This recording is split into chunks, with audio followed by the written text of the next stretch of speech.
Mesdames et messieurs, bonsoir. Vous êtes bien sur Sahel TV. Tout de suite, les principaux titres de ce journal. Le Sénégal et la Mauritanie en passe de devenir des puissances gazières en Afrique. La production du gigantesque gisement à la frontière entre les deux pays commence dès 2022.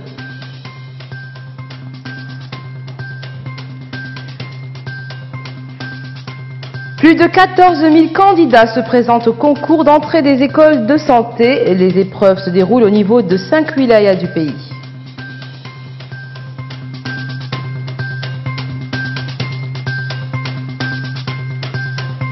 La seule force aujourd'hui qui fait face au terrorisme au Sahel, c'est la force française. Une déclaration du président français Emmanuel Macron au terme d'une visite de 2 jours au Tchad.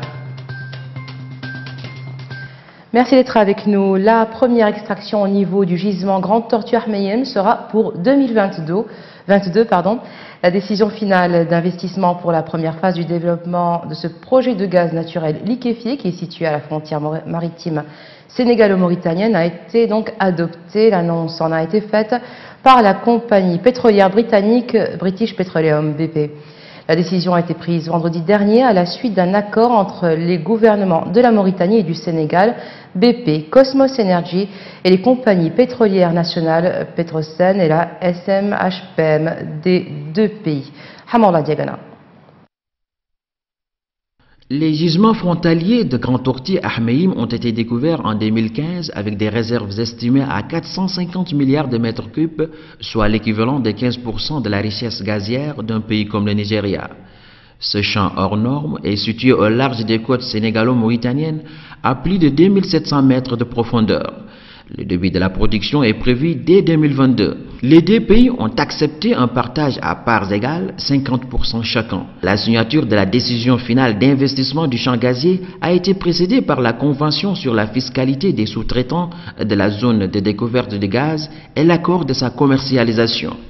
Nouakchott et Dakar ont signé également l'accord de financement des sociétés nationales dans le cadre de l'exploitation commune du gaz, à savoir la SMHPM, Société mauritanienne des hydrocarbures et du patrimoine minier, et la Petrosen, Société des pétroles du Sénégal.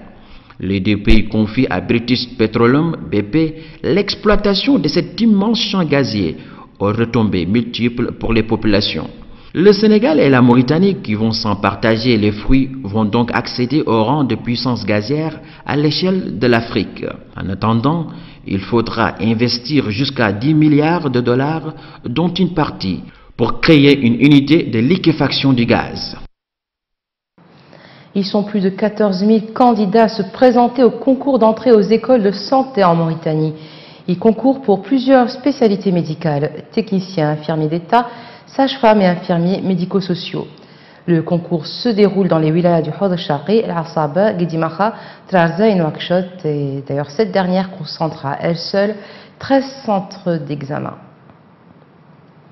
Les ministres mauritaniens et sénégalais de la pêche ont finalisé la signature du protocole d'accord entre les deux pays d'une durée d'1 an renouvelable. La nouvelle convention accorde au Sénégal 400 licences de pêche pour une capture de 50 000 tonnes de poissons pélagiques. Une bonne nouvelle pour les pêcheurs sénégalais de la région de Saint-Louis. Ce sont eux les premiers bénéficiaires de cet accord. Le texte leur accorde donc 400 pirogues. Les captures seront désormais débarquées en présence d'experts halieutiques mauritaniens. Ce sont les nouvelles clauses de l'accord que le ministre sénégalais des Pêches entend bien faire respecter. La reprise de la coopération en matière de pêche entre les deux pays va également soulager le marché mauritanien qui est affecté par l'absence de pêcheurs sénégalais. Plusieurs usines de traitement du poisson sont à l'arrêt à Nouakchott.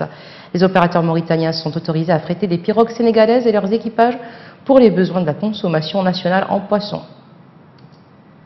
L'Université Al-Asriya Chinguitéa a abrité hier les activités d'un colloque international sur le rôle des institutions universitaires dans le développement humain.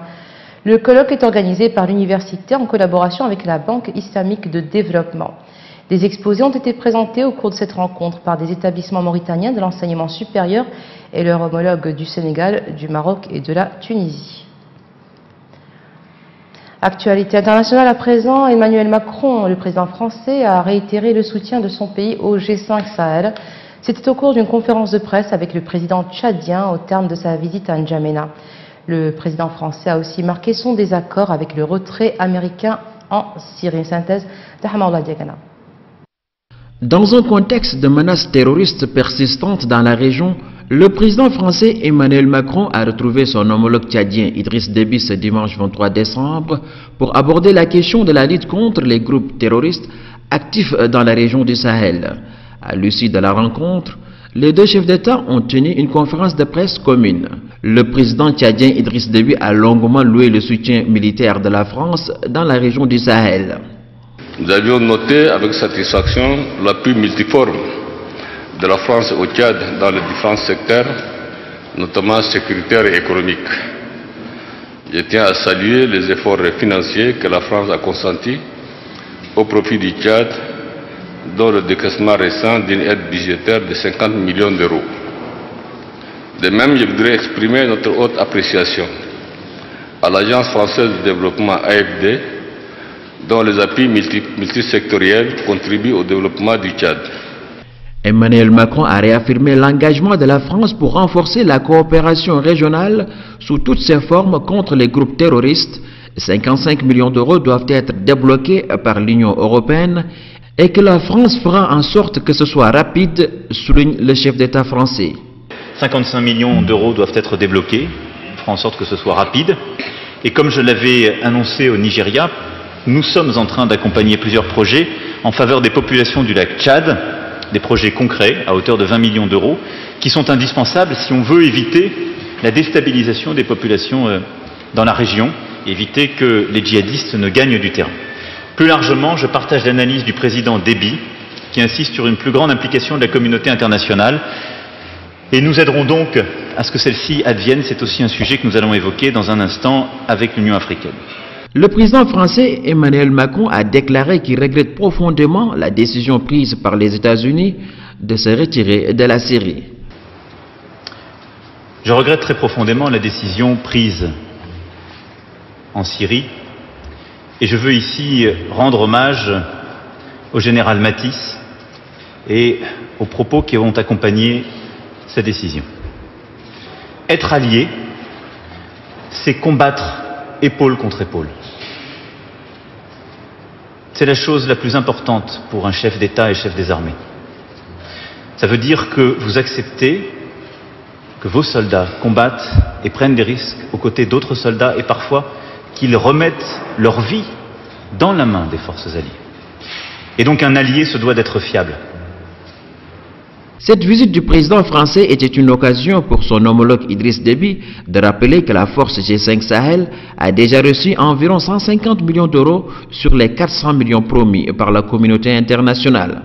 Des opérations ponctuelles commenceront dès le mois de janvier avec le matériel disponible.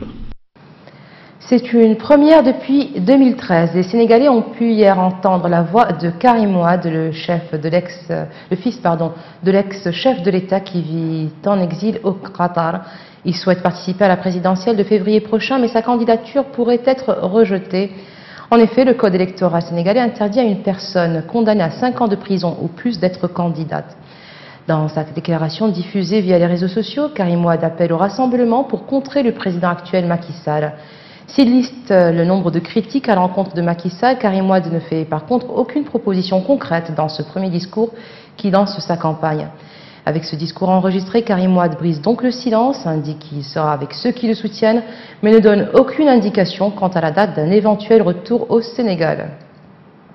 Et en Indonésie, des centaines de bâtiments ont été emportés par la vague qui a déferlé sur les côtes. Plus de 600 personnes ont été blessées et des centaines d'autres sont portées disparues lors de cette catastrophe naturelle. Elle aurait été provoquée par un glissement de terrain suite à une éruption volcanique. Le chef du gouvernement malien a annoncé qu'un programme de désarmement des milices d'autodéfense communautaire et des combattants djihadistes allait être lancé dès demain lundi. Soumeilou Bey Maïga, reconduite à la tête du gouvernement malien après la réélection de Ibrahim Boubacar Keïta, était à Mopti. C'était sa première visite dans cette capitale régionale depuis l'annonce de la mort de Amadou Koufa, qui dirigeait un groupe de combattants liés à Al-Qaïda. Avec l'apparition de ce groupe, il y a 4 ans, les violences se sont multipliées entre, d'une part, les Peuls traditionnellement éleveurs, et d'autre part, les Bambara et les Dogons, majoritairement agriculteurs. Les premiers sont accusés d'être de mèche avec les djihadistes. Les Peuls trouvent que l'armée nationale soutenait les actions des Bambara et des Dogons. Et sport, pour terminer, le classico mauritanien entre FC Teflarzena, leader de la Super D1, et FC Nouadhibou, son dauphin, s'est joué vendredi au stade Cheikh Ould Bouidia dans le cadre de la 10e journée. Le stade donc se trouve à Nouakchott.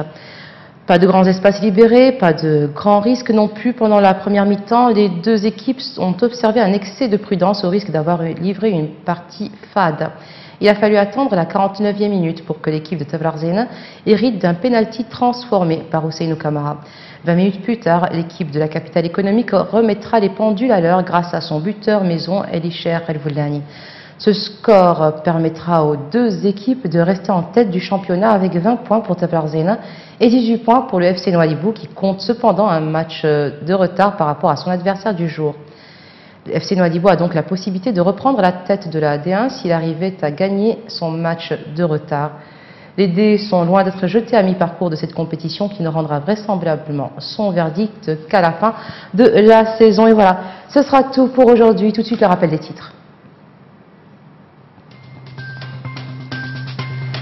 Le Sénégal et la Mauritanie en passe de devenir des puissances gazières en Afrique. La production du gigantesque gisement à la frontière entre les deux pays commence dès 2022.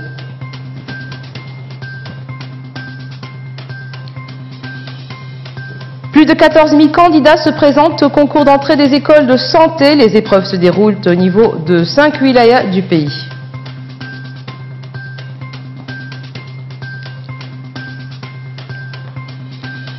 La seule force aujourd'hui qui fait face au terrorisme au Sahel, c'est la force française. Une déclaration du président français Emmanuel Macron au terme d'une visite de 2 jours au Tchad. Merci d'être resté avec nous. Excellente fin de soirée sur Sahel TV.